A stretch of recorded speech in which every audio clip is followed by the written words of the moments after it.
ನಮಸ್ಕಾರ ಎಲ್ಲರಿಗೂ ಪುಸ್ತಕ ರಂಗ ಚಾನಲ್ಗೆ ತಮಗೆ ಸ್ವಾಗತ. ಇಲ್ಲಿವರೆಗೆ ನಾವು ಹವ್ಯಕರ ಸಂಪೂರ್ಣ ಪರಿಚಯ ವಿಡಿಯೋ ಸರಣಿಯನ್ನು ನೋಡ್ತಾ ಇದ್ವಿ. ಈ ವಿಡಿಯೋ ಅದರ ಭಾಗ 10. ಇಲ್ಲಿವರೆಗೆ ನಾವು ಹವ್ಯಕರ ಇತಿಹಾಸ, ಹವ್ಯಕರ ವಲಸೆ, ಹವ್ಯಕರ ಶ್ರೀ ಗುರುಪೀಠ ಗುರುಮಠಗಳ ಆದಷ್ಟು ಸಂಪೂರ್ಣ ಪರಿಚಯವನ್ನು ಮಾಡಿಕೊಂಡ್ವಿ. ಇನ್ನು ಮುಂದೆ ನಾವು ಹವ್ಯಕರ ವೈಶಿಷ್ಟ್ಯತೆ, ವೈವಿಧ್ಯತೆ, ವಿಶೇಷತೆ, ಅವರ ಸಂಸ್ಕಾರ, ಸಂಸ್ಕೃತಿ ಹಾಗೂ ಭಾಷೆಗಳು, ಹೀಗೆ ಹಲವಾರು ವಿಷಯಗಳನ್ನು ನೋಡ್ತಾ ಹೋಗೋಣ. ಈ ವಿಡಿಯೋದಲ್ಲಿ ನಾವು ಹಲವಾರು ಹವ್ಯಕರಿಗೆ ಪರಿಚಯವಿರದ ಒಂದು ಐತಿಹಾಸಿಕ ವಿಷಯವನ್ನು ಅಥವಾ ಒಂದು ಐತಿಹಾಸಿಕ ಸಂಗತಿಯನ್ನು ನೋಡೋಣ. ಅದೇನು ಅಂತಂದರೆ, ರಾಜ ಮಯೂರವರ್ಮ ಹವ್ಯಕರ ಪೂರ್ವಜರನ್ನು ಉತ್ತರ ಪ್ರದೇಶದ ಐಚ್ಛತ್ರದಿಂದ ಬನವಾಸಿಗೆ ಕರೆದುಕೊಂಡು ಬಂದ ಬಗೆ, ರೀತಿ ಹಾಗೂ ಆತನ ಆಗಿನ ಪರಿಸ್ಥಿತಿಯ ವಿವರ, ಮತ್ತು ಹವ್ಯಕರ ಪೂರ್ವಜರು ಪ್ರಥಮ ಬಾರಿಗೆ ಸ್ಥಿರವಾಗಿ ನೆಲೆಸಿದ ಗೋರಾಷ್ಟ್ರ ದೇಶ ಅಥವಾ ಹೈವ ದೇಶದ ವಿಶ್ಲೇಷಣೆ ಸ್ಕಂದ ಪುರಾಣದ ಉತ್ತರ ಸಹ್ಯಾದ್ರಿ ಖಂಡದಲ್ಲಿ ಹೇಗೆ ಬರೆದಿದೆಯೋ ಹಾಗೆ ನೋಡೋಣ.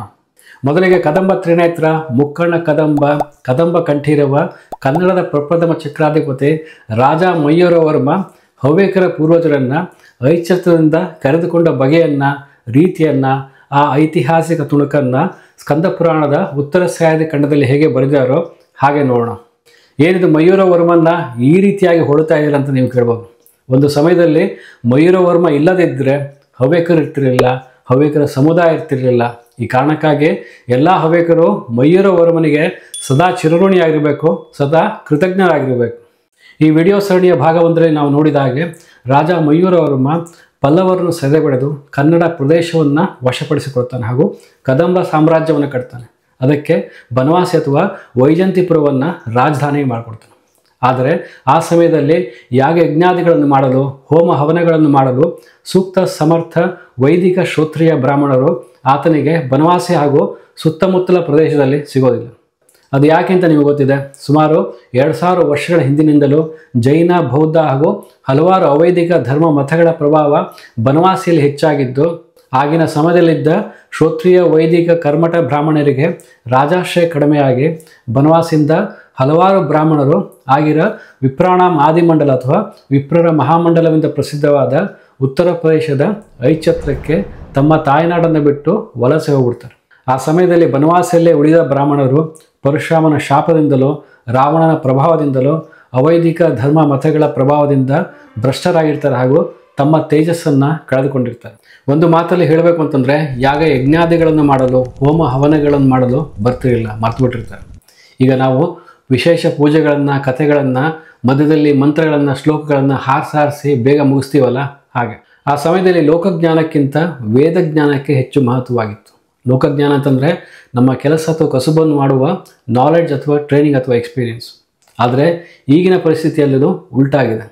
ಲೋಕಜ್ಞಾನಕ್ಕೆ ಹೆಚ್ಚು ಮಹತ್ವ, ವೇದಜ್ಞಾನಕ್ಕೆ ಕಡಿಮೆ ಮಹತ್ವ ಆಗಿದೆ. ಒಟ್ಟಾರೆ ಹೇಳಬೇಕು ಅಂತಂದರೆ, ಮಯೂರವರ್ಮನ ಕಾಲದಲ್ಲಿ ಯಾಗ ಯಜ್ಞಾದಿಗಳನ್ನು ಮಾಡುವ, ಹೋಮ ಹವನಗಳನ್ನು ಮಾಡುವ, ವಿಶೇಷ ಪೂಜೆಗಳನ್ನು ಮಾಡುವ ಆ ಸ್ಕಿಲ್ ಏನಿತ್ತು ಅದು ಮರ್ತೋಗಿತ್ತು. ಅಲ್ಲೊಂದು ದೊಡ್ಡ ಸ್ಕಿಲ್ ಶಾರ್ಟೇಜ್ ಇತ್ತು ಅಥವಾ ಒಂದು ಸ್ಕಿಲ್ ಗ್ಯಾಪ್ ನಿರ್ಮಾಣವಾಗುತ್ತಿತ್ತು. ಈ ಎಲ್ಲ ಕಾರಣದಿಂದ ಉತ್ತರ ಭಾರತದ ಪರಿಚಯ ಇದ್ದ ಮಯೂರವರ್ಮ ಉತ್ತರ ಪ್ರದೇಶದ ಐಚ್ಛತ್ರದಿಂದ ಸೂಕ್ತ ಬ್ರಾಹ್ಮಣರನ್ನು ಬನವಾಸಿಗೆ ಕರೆತರುವ ನಿರ್ಧಾರವನ್ನು ಮಾಡ್ತಾನೆ. ಆದರೆ ಆ ನಿರ್ಧಾರ ಅಷ್ಟು ಸುಲಭವಾಗಿರಲ್ಲ. ಯಾಕೆಂದರೆ ಮಯೂರವರ್ಮ ಕೆಲವು ವರ್ಷಗಳ ಹಿಂದಷ್ಟೇ ಕದಂಬ ಸಾಮ್ರಾಜ್ಯವನ್ನು ಕಟ್ಟಿರ್ತಾನೆ. ಆ ರಾಜ್ಯವನ್ನು ಹಾಗೆ ಬಿಟ್ಟು ಹೋದರೆ ಬೇರೆ ರಾಜ್ಯರು ಬಂದು ಆಕ್ರಮಿಸಬಹುದು. ಹೀಗಾಗಿ ಅತಿ ಚಿಕ್ಕ ವಯಸ್ಸಿನ ತನ್ನ ಮಗನಾದ ಕಂಗುವರ್ಮ ಅಥವಾ ತ್ರಿನೇತ್ರ ಕದಂಬನಿಗೆ ಅಧಿಕಾರವನ್ನು ಕೊಟ್ಟು ಐಚ್ಛತ್ರಕ್ಕೆ ಹೋಗಲು ಅನುವಾಗ್ತಾನೆ. ಈಗೊಂದು ಪ್ರಶ್ನೆ ಬರ್ಬೋದು, ಮಯೂರವರ್ಮ ದೂರದ ಐಚ್ಛತ್ರದಿಂದ ಬ್ರಾಹ್ಮಣರನ್ನು ಕರೆತಿರುವ ಅವಶ್ಯಕತೆ ಆದರೇನಿತ್ತು? ಹೇಗೋ ಬನವಾಸಿಯಲ್ಲಿ ಸ್ವಲ್ಪ ಬ್ರಾಹ್ಮಣರಿದ್ದು ಅವರನ್ನು ಭ್ರಷ್ಟರನ್ನೇ, ತೇಜಸ್ಸನ್ನು ಕಳೆದುಕೊಂಡವರು ಅಂತನ್ನೇ ಏನೇ ಅಂದರೂ ಒಂದು ಪೂಜೆಯನ್ನು ಮಾಡ್ತಿದ್ರಪ್ಪ. ಅದಕ್ಕೆ ಕಾರಣ ಇದೆ. ಅದೇನು ಅಂತಂತಂದರೆ, ಒಂದು, ಮಯೂರವರ್ಮನಿಗೆ ಒಟ್ಟು 18 ಅಶ್ವಮೇಧ ಯಾಗಗಳನ್ನು ಮಾಡಿಸಬೇಕಾಗಿತ್ತು. ಅಶ್ವಮೇಧ ಯಾಗ ಮಾಡಿದವರು ಸತ್ತ ಮೇಲೆ ನೇರವಾಗಿ ಸ್ವರ್ಗಕ್ಕೆ ಹೋಗ್ತಾರೆ, ಡೈರೆಕ್ಟ್ ಎಂಟ್ರಿ ಟು ಹೆವನ್. ಎರಡನೇದಾಗಿ, ಮಯೂರವರ್ಮ ಬ್ರಾಹ್ಮಣ ಕುಲದಲ್ಲಿ ಹುಟ್ಟಿದ್ದರಿಂದ ಆ ಸಮಯದಲ್ಲಿದ್ದ ಬನವಾಸಿ ಬ್ರಾಹ್ಮಣರಿಗೆ ಅಶ್ವಮೇಧ ಯಾಗದಂಥ ಯಾಗವನ್ನು ಮಾಡುವ ಸಾಮರ್ಥ್ಯವಿಲ್ಲ ಎಂದು ಗೊತ್ತಿತ್ತು. ಮೂರನೇದಾಗಿ, ಯಾಗಯಜ್ಞಾದಿ ಸತ್ಕರ್ಮಗಳು ದೇಶದಲ್ಲಿ ನಡೀದೇ ಇದ್ದರೆ, ಸಾತ್ವಿಕ ಕರ್ಮಾನುಷ್ಠಾನ ನಿರತ ತಪಸ್ವಿ ಬ್ರಾಹ್ಮಣರು ದೇಶದಲ್ಲಿ ಇರದೇ ಇದ್ದರೆ ಅದು ದೇಶಕ್ಕೆ, ರಾಜನಿಗೆ ಶ್ರೇಯಸ್ಸನ್ನು ತರೋದಿಲ್ಲ.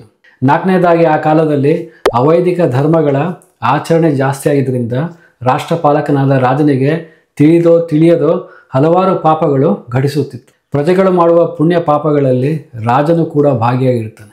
ಈ ಎಲ್ಲ ಕಾರಣದಿಂದ ಮಯೂರವರ್ಮ ಐಚ್ಛತ್ರದಿಂದ ಬ್ರಾಹ್ಮಣನ ಕರೆತರುವ ನಿರ್ಧಾರವನ್ನು ಮಾಡ್ತಾನೆ. ಆಗಿನ ಕಾಲ ಅಂತಂದರೆ 1600ರಿಂದ 1700 ವರ್ಷಗಳ ಹಿಂದೆ ಉತ್ತರ ಭಾರತಕ್ಕೆ ಹೋಗು ಬರೋದು ಅಂತಂದರೆ ಸಾಮಾನ್ಯದ ವಿಷಯವೇ ಅಲ್ಲ. ಆಗಿನ ಕಾಲ ಯಾಕೆ, ಸುಮಾರು 100-200 ವರ್ಷಗಳ ಹಿಂದೆ ಯಾರಾದರೂ ಕಾಶಿಗೆ ಹೋಗಿ ಬರ್ತೀನಿ ಅಂತಂದರೆ ಅವರು ವಾಪಸ್ ಬರುವ ಗ್ಯಾರಂಟಿ ಇರ್ತಿರಲಿಲ್ಲ. ಹಲವಾರು ನದಿಗಳನ್ನು, ಗಿರಿ ಕಂದರಗಳನ್ನು, ಪರ್ವತ ಶ್ರೇಣಿಗಳನ್ನು, ವನ ಅರಣ್ಯಗಳನ್ನು, ಹಲವಾರು ರಾಜ್ಯಗಳನ್ನು ದಾಟಿ ಹೋಗಬೇಕಾಗಿತ್ತು. ಈ ಕಾರಣಕ್ಕಾಗಿ ಮಯೂರವರ್ಮ ಸಾಕಷ್ಟು ಸೈನಿಕರ ಜೊತೆಗೆ ಐಚ್ಛತ್ರಕ್ಕೆ ಹೊರಡ್ತಾರೆ. ಈ ಮೊದಲು ಸ್ಕಿಲ್ ಗ್ಯಾಪ್ ಬಗ್ಗೆ ಹೇಳಿದ್ದೆ. ಅಂದರೆ ಯಜ್ಞ ಯಾಗಾದಿಗಳನ್ನು ಮಾಡಲು ಬನವಾಸಿಯಲ್ಲಿ ಆಗ ಸ್ಕಿಲ್ ಇರಲಿಲ್ಲ ಅಂತಂದರೆ ಸ್ಕಿಲ್ ಗ್ಯಾಪ್ ಆಗಿತ್ತು ಅಂತ. ಅದೇ ರೀತಿಯಾಗಿ ವಿದೇಶಿ ಕಂಪನಿಗಳು ಸ್ಕಿಲ್ ಗ್ಯಾಪ್ ಇದ್ದರೆ ಅಥವಾ ಸ್ಕಿಲ್ ರಿಕ್ವೈರ್ಮೆಂಟ್ ಇದ್ದರೆ ಆ ಜಾಬ್ನ ಅಡ್ವರ್ಟೈಸ್ಮೆಂಟ್ನ ಹಾಕ್ತಾರೆ ಅಥವಾ ಆ ಜಾಬಿನ ಜಾಹೀರಾತನ್ನು ಹಾಕ್ತಾರೆ. ಆ ಜಾಬ್ ಓಪನಿಂಗನ್ನು ನೋಡಿ ಹಲವಾರು ಜನ ವಿದೇಶಿ ಕಂಪನಿಗಳಿಗೆ ಅಪ್ಲೈ ಮಾಡ್ತಾರೆ. ವಿದೇಶಿ ಕಂಪನಿಗಳಿಗೆ ಇವರ ಸ್ಕಿಲ್ ಓಕೆ ಆಯಿತು ಅಂತಂದರೆ ಅವರಿಗೆ ವೀಸಾವನ್ನು ಕೊಡಿಸ್ತಾರೆ ಹಾಗೂ ಜಾಬನ್ನು ಕೊಡ್ತಾರೆ. ಆದರೆ ಬೇರೆ ದೇಶದ ಪ್ರೆಸಿಡೆಂಟ್, ಪ್ರೈಮ್ ಮಿನಿಸ್ಟರ್ ಅಥವಾ ದೊಡ್ಡ ಕಂಪನಿಯ CEO ಒಬ್ಬರ ಮನೆಗೆ ಹೋಗಿ ನೀವು ನಮಗೆ ಬೇಕು, ನಮ್ಮ ದೇಶಕ್ಕೆ ಬೇಕು, ನಮ್ಮ ಕಂಪ್ನಿ ಸೇರ್ಕೊಳ್ಳಿ, ನಮ್ಮಲ್ಲಿ ಬಂದು ಕೆಲಸ ಮಾಡಿ ಅಂತ ಕೇಳ್ಕೊಂಡಿದ್ದು ಇತಿಹಾಸದಲ್ಲೇ ಇಲ್ಲ. ಉದಾಹರಣೆಗೆ ಅಮೆರಿಕ ದೇಶದ ಪ್ರೆಸಿಡೆಂಟು ನಿಮ್ಮ ಮನೆಗೆ ಬಂದು ನೀವು ನಮಗೆ ಬೇಕು, ನಮ್ಮಲ್ಲಿ ಸ್ಕಿಲ್ ಗ್ಯಾಪ್ ಇದೆ, ಆ ಸ್ಕಿಲ್ ರಿಕ್ವೈರ್ಮೆಂಟ್ ಇದೆ, ದಯವಿಟ್ಟು ನಮ್ಮ ದೇಶಕ್ಕೆ ಬಂದು ಕೆಲಸ ಮಾಡಿ ಎಂದು ಕೇಳ್ಕೊಂಡಾಗ ಇಂಥ ಒಂದು ಸನ್ನಿವೇಶ 1600 ವರ್ಷಗಳಿಂದ ನಡೆಯುತ್ತೆ. ಅದೇನು ಅಂತಂದರೆ ಕದಂಬ ಸಾಮ್ರಾಜ್ಯದ ರಾಜನಾದ ಮಯೂರವರ್ಮ ತಾನೇ ಸ್ವತಃ ಐಚ್ಛತ್ರಕ್ಕೆ ಹೋಗಿ ಹವ್ಯಕರ ಪೂರ್ವಜರ ಮನೆ ಹೋಗಿ ಅವರ ಕದ ತಟ್ಟಿ ನೀವು ನಮ್ಮ ದೇಶಕ್ಕೆ ಬರಲೇಬೇಕು ಎಂದು ಕೇಳ್ಕೊಂಡಿದ್ದು. ಇದರಿಂದ ಹವ್ಯಕರ ಪೂರ್ವಜರು ಎಷ್ಟು ಜ್ಞಾನಿಗಳಾಗಿದ್ದರು, ಎಷ್ಟು ತೇಜಸ್ಸನ್ನು ಹೊಂದಿದ್ರು ಹಾಗೂ ಎಷ್ಟು ಮಹತ್ವದ ವ್ಯಕ್ತಿಗಳಾಗಿದ್ದರು ಅಂತಂದು ನೀವು ಊಹಿಸ್ಕೊಳ್ಬೋದು. ಹಾಗೂ ಅವರ ಜೀನ್ಸ್ ಮತ್ತು ರಕ್ತ ಈಗ ನಿಮ್ಮ ದೇಹದಲ್ಲಿ ಹರಿತಿದೆ ಅಂತಂದರೆ ಅದರ ಬಗ್ಗೆ ನಿಮಗೆ ಗರ್ವ ಮತ್ತು ಹೆಮ್ಮೆ ಇರಲಿ. ಮೊದಲೇ ಉತ್ತರ ಭಾರತದ ಪರಿಚಯವಿದ್ದ ಮಯೂರವರ್ಮನ ಸಾಮ್ರಾಜ್ಯ ಉತ್ತರ ಭಾರತವರೆಗೆ ಇತ್ತು ಅಂತ ಕೂಡ ಕೆಲವರು ಹೇಳ್ತಾರೆ. ಹೀಗೆ ತನ್ನ ಸೈನ್ಯದೊಂದಿಗೆ ಐಚ್ಛತ್ರಕ್ಕೆ ಕೆಲವೇ ದಿನಗಳಲ್ಲಿ ಹೋಗಿ ತಲುಪ್ತಾನೆ. ಈಗ ಭಾರತದಲ್ಲಿ ರಾಜಕಾರಣಿಗಳು ಬೇರೆ ಪ್ರದೇಶಕ್ಕೆ ಹೋಗ್ತಾರೆ ಅಂತಂದರೆ ಅವರಿಗೊಂದು ವಸತಿ ಗೃಹ ಕೊಡ್ತಾರೆ ಅಥವಾ ಹೋಟೆಲ್ ಸಿಗುತ್ತೆ.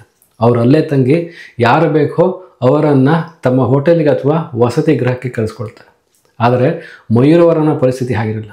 ಮಯೂರವರ್ಮ ಮೇರು ಪರ್ವತದ ದಕ್ಷಿಣ ಭಾಗದಲ್ಲಿರುವ ಐಚ್ಛತ್ರಕ್ಕೆ ಹೋಗಿ ತಲುಪಿದಾಗ ಆತ ಪಟ್ಟಣದ ಹೊರಗೆ ಡೇರೆ ಹಾಕಿಕೊಂಡು ಅಲ್ಲೇ ವಾಸ ಮಾಡಲು ಶುರು ಮಾಡ್ತಾನೆ.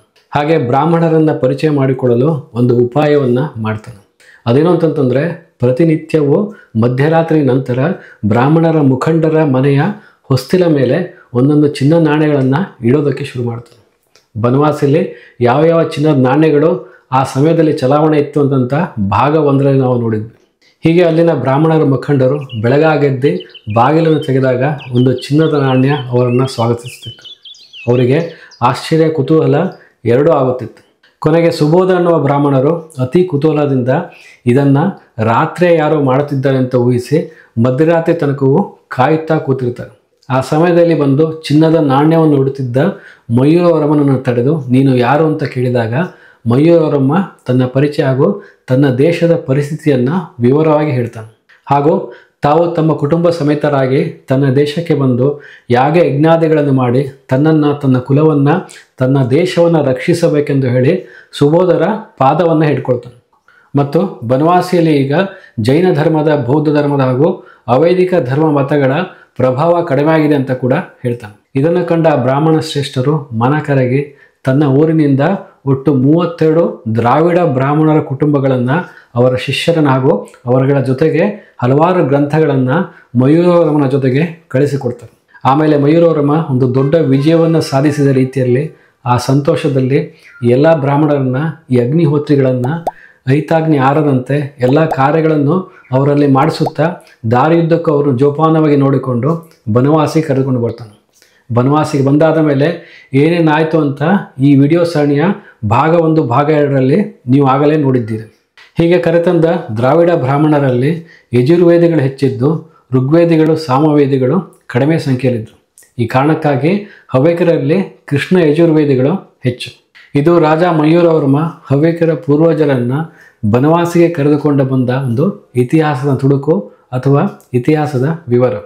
ಮಯೂರವರ್ಮನ ಮರಣಾನಂತರ ಕೆಲವು ದಾಖಲೆಗಳಲ್ಲಿ ಮಯೂರವರ್ಮ ತನ್ನ ಅಂತಿಮ ಕಾಲದಲ್ಲಿ ತಪಸ್ಸಿಗೆ ಹೋದ ಅಂತ ಕೂಡ ಹೇಳ್ತಾರೆ. ಅದೇನೇ ಇರಲಿ, ಆತ ನಂತರ ಆತನ ಮಗನಾದ ಕಂಗುವರ್ಮ ತ್ರಿನೇತ್ರ ಕದಂಬ ಅಥವಾ ಚಂದ್ರಾಂಗದ ಪಟ್ಟಕ್ಕೆ ಬರ್ತಾನೆ. ಮಯೂರವರ್ಮನಿಗೆ ಹವ್ಯಕರ ಪೂರ್ವಜರ ಮೇಲೆ ಅಪಾರ ಭಕ್ತಿ, ಶ್ರದ್ಧೆ ಹಾಗೂ ಪ್ರೀತಿ ಇತ್ತು.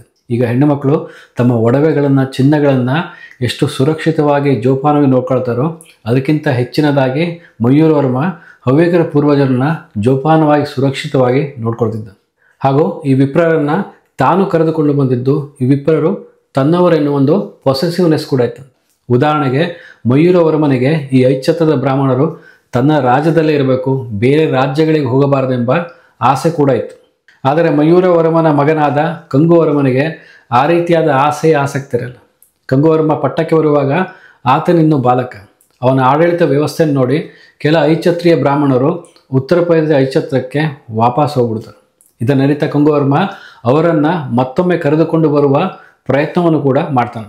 ಆ ಸಮಯದಲ್ಲಿ ಹಾಗೂ ಮಯೂರವರ್ಮನ ಕೊನೆ ಕಾಲದಲ್ಲಿ ಐಚ್ಛತ್ರದಿಂದ ಇನ್ನೂ ಕೆಲವು ಬ್ರಾಹ್ಮಣರು ಬರ್ತಾರೆ. ಅವರು ಅವಿಭಾಜಿತ ದಕ್ಷಿಣ ಕನ್ನಡದಲ್ಲಿ ಹೋಗಿ ನಿಲ್ಲಿಸ್ತಾರೆ. ಕೊನೆಗೆ ಅವರು ಶಿವಳ್ಳಿ ಮತ್ತು ಕಂದಾವರ ಸಮುದಾಯದಲ್ಲಾಗ್ತಾರೆ ಅಂತ ಈ ವಿಡಿಯೋ ಸರಣಿಯ ಭಾಗ 2ರಲ್ಲಿ ನಾವು ನೋಡಿದ್ವಿ. ಕೆಲ ಕಾಲ ನಂತರ ಕಂಗುವರ್ಮ ತನ್ನ ತಾಯಿ ಮತ್ತು ಸಹೋದರಿಯ ಜೊತೆಗೆ ಮಹಾಬಲನ ದರ್ಶನ ಮಾಡಲು ಗೋಕರ್ಣಕ್ಕೆ ಬರ್ತಾನೆ. ಇದನ್ನರಿತ ಗೋರಾಷ್ಟ್ರಾಧಿಪತಿಯಾದ ಮಯೂರವರ್ಮನ ಮಿತ್ರನಾದ ರಾಜ ಚಂಡಸೇನ ಅವರನ್ನು ತನ್ನ ಮನೆಗೆ ಬರಮಾಡಿ ಅವರಿಗೆ ಸತ್ಕಾರವನ್ನು ಮಾಡ್ತಾನೆ. ಆ ಸಮಯದಲ್ಲಿ ರಾಜ ಚಂಡಸೇನ ತನ್ನ ರಾಜ್ಯದಲ್ಲೂ ಯಾಗ ಯಜ್ಞಾದಿಗಳನ್ನು ಮಾಡುವ ಸಮರ್ಥರಾದ ಬ್ರಾಹ್ಮಣರು ಬೇಕು ಅಂದಾಗ ಕಂಗುವರ್ಮ ತನ್ನ ರಾಜ್ಯದಿಂದ ಐಚ್ಛತ್ರೀಯ ಬ್ರಾಹ್ಮಣರನ್ನು ಕಳಿಸಿಕೊಡ್ತಾನೆ. ಹಾಗೂ ಚಂಡಸೇನ ಮಗನಾದ ಲೋಕಾಯುಕ್ತನಿಗೆ ತನ್ನ ತಂಗಿಯಾದ ಕನಕಾವತಿಯನ್ನು ಕೊಟ್ಟು ಮದುವೆ ಮಾಡಿಸ್ತಾನೆ.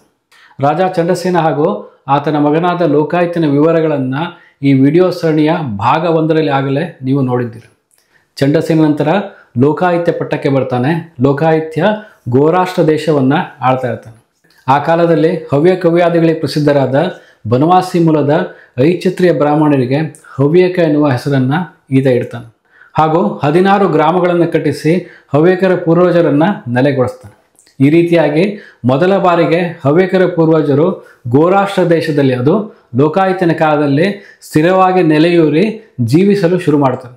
ಈ ರೀತಿಯಾಗಿ ಒಂದು ಪ್ರಸಿದ್ಧ ದೇಶದ ಸುಪ್ರಸಿದ್ಧ ರಾಜ ಸ್ವತಃ ತಾನೇ ಸಾವಿರಾರು ಮೈಲುಗಟ್ಟಲೆ ದೂರ ಹೋಗಿ ಅಥವಾ ಸಾವಿರಾರು ಕಿಲೋಮೀಟರ್ಗಳಷ್ಟು ದೂರ ಹೋಗಿ ಒಂದು ಸಮುದಾಯದ ಹಿರಿಯರನ್ನು ತನ್ನ ದೇಶಕ್ಕೆ ಕರೆದುಕೊಂಡು ಬಂದು ಅವರಿಗೆ ಆಶ್ರಯ, ರಕ್ಷಣೆ ಕೊಟ್ಟು ಅವರ ಸಮುದಾಯವನ್ನು ತನ್ನ ದೇಶದಲ್ಲಿ ಬೆಳೆಯುವ ಹಾಗೆ ಮಾಡಿ ಕೊನೆಗೆ ಮತ್ತೊಂದು ದೇಶದ ರಾಜ ಈ ಸಮುದಾಯ ಜನರನ್ನು ತನ್ನ ದೇಶಕ್ಕೂ ಕರೆದುಕೊಂಡು ಹೋಗಿ ಅವರಿಗೆ ರಾಜಾಶ್ರಯ ಕೊಟ್ಟು ಅವರನ್ನು ಪೂಜಿಸಿ ಅವರನ್ನು ಗೌರವಿಸಿ ಅವರಿಗೊಂದು ಸೂಕ್ತ ಹೆಸರನ್ನು ಕೊಟ್ಟಿರುವ ಉದಾಹರಣೆ ಬೇರೆ ಯಾವ ಸಮುದಾಯದಲ್ಲೂ ಬೇರೆ ಯಾವ ಜನಾಂಗದಲ್ಲೂ ನಾ ಕಾಣೆ.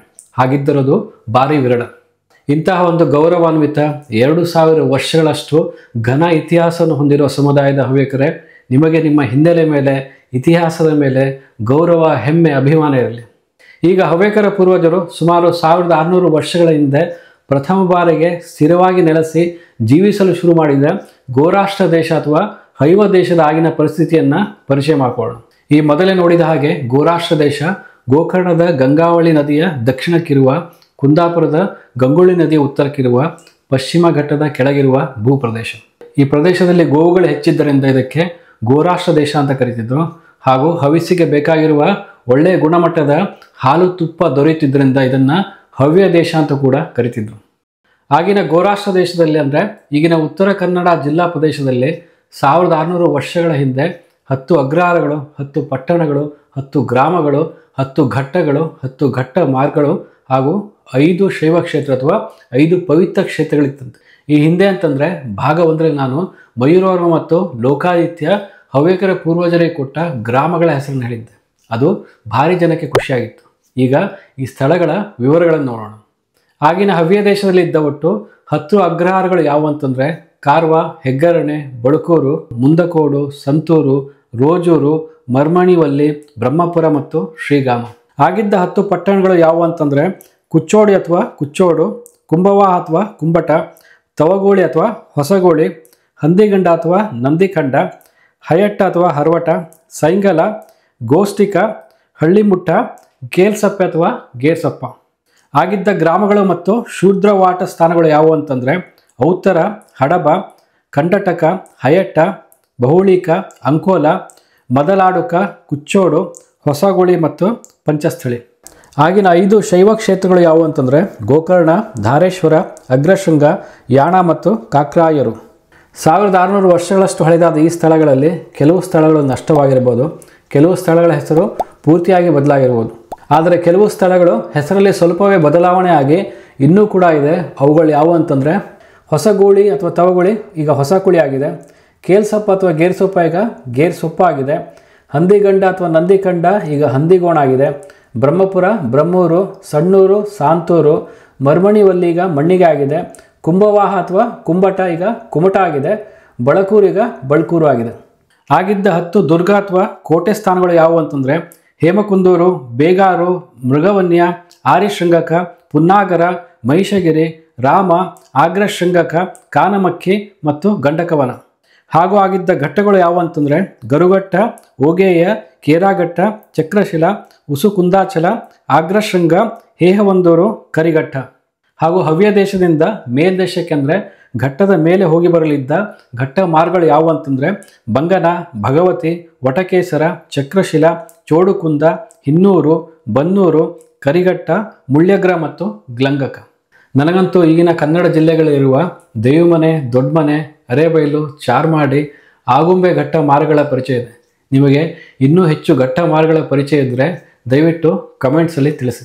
ಹವ್ಯಕರ ಪೂರ್ವಜರು ಗೋರಾಷ್ಟ್ರ ದೇಶದಲ್ಲಿ ಹೇಗಿದ್ರು ಅಂತ ಈ ವಿಡಿಯೋದಲ್ಲಿ ಈಗ ತೋರಿಸ್ತಾ ಇದ್ದಾನೆ. ಆಸಕ್ತರು ಈ ವಿಡಿಯೋವನ್ನು ಪಾಸ್ ಮಾಡಿ ಓದಬಹುದು. ಮತ್ತೊಂದು ಗಮನಿಸಬೇಕಾದ ವಿಷಯ ಏನಂತಂದರೆ ರಾಜ ಮಯೂರವರ್ಮ ಹವ್ಯಕರ ಪೂರ್ವಜರಿಗೆ ಕೊಟ್ಟ ಅಗ್ರಹಾರಗಳು ಗ್ರಾಮಗಳು ಘಟ್ಟದ ಮೇಲಿದೆ. ಹಾಗೂ ಲೋಕಾಯುತ್ಯ ಹವ್ಯಕರ ಪೂರ್ವಜರಿಗೆ ಕೊಟ್ಟ ಅಗ್ರಹಾರಗಳು ಗ್ರಾಮಗಳು ಘಟ್ಟದ ಕೆಳಗಿವೆ ಅಂತ ಹೇಳ್ತಾ ಮತ್ತೊಮ್ಮೆ ವಿದ್ವಾನ್ ಶ್ರೀ ಎಚ್.ಎಂ. ತಿಮ್ಮಪ್ಪ ಕಲಸಿಯವರಿಗೆ, ನಾರಾಯಣ್ ಶಾನ್ಭಾಗ್ರವರಿಗೆ, ಹವ್ಯಕ ಅಧ್ಯಯನ ಕೇಂದ್ರ ಶ್ರೀ ಅಖಿಲ ಹವ್ಯಕ ಮಹಾಸಭೆಗೆ ಅನಂತ ಧನ್ಯವಾದಗಳನ್ನು ಹೇಳ್ತಾ 70 ವರ್ಷ ಹಳೆಯದಾದ ಈ ಪುಸ್ತಕವನ್ನು ಬರೆದಿರುವ ವೈದ್ಯ ಶ್ರೀ ಪಾಟೀಲ್ ಬರಿಗೆ ಅವರಿಗೆ, ಹೊಸಬಾಳೆ ಸುಬ್ಬರಾವ್ ಸೊರ್ಬಾ ಅವರಿಗೆ ಅನಂತ ಧನ್ಯವಾದಗಳು ಹೇಳ್ತಾ ಹವ್ಯಕರ ಇನ್ನೂ ಹೆಚ್ಚು ವಿಷಯಗಳೊಂದಿಗೆ ವಿಚಾರಗಳೊಂದಿಗೆ ಮುಂದಿನ ವಿಡಿಯೋದಲ್ಲಿ ಸಿಗೋಣ. ಅಲ್ಲಿವರೆಗೆ ರಂಗನಾಥನ ನಮಸ್ಕಾರಗಳು.